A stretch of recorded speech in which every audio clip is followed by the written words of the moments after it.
Muling naglandfall po itong sentro ni Bagyong Tino sa Batas Island, Taytay, Palawan Province. Kanyang sentro ay huling nakita po sa coastal waters ng Linapakan, Palawan. Taglay ang lakas ng hangin na 120 kilometers per hour near the center at gustiness po na umaabot pa sa 165 kilometers per hour. At ang kanyang movement ay west-northwestward at 15 kilometers per hour.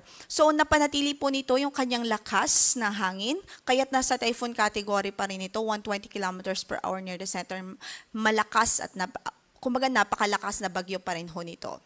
So sa ngayon affected po ang buong Palawan, crucial pa rin po ito sa buong Palawan at ilang bahagi po ng Mindoro Island, maging yung ilang bahagi po ng Panay Island at Western Visayas. So samantala yung kanyang trough o buntot ay nakakaapekto din po sa halos natitirang bahagi pa ng Luzon, including Metro Manila.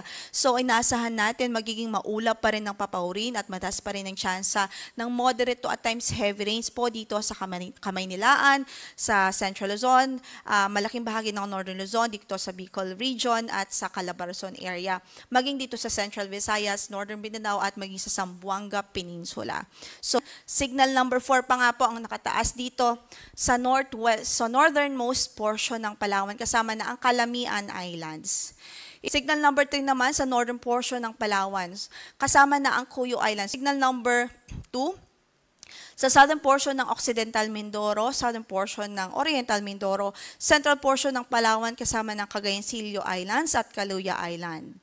Signal number 1 naman sa natitirang bahagi pa ng Occidental Mindoro kasama na ang Lubang Islands, rest of Oriental Mindoro, western portion of Romblon, southern portion ng Palawan, including Kalayaan Islands, Aklan, rest of Antique, central and western portions of Capiz, central and southern portions ng Iloilo maging ang Guimaras Province.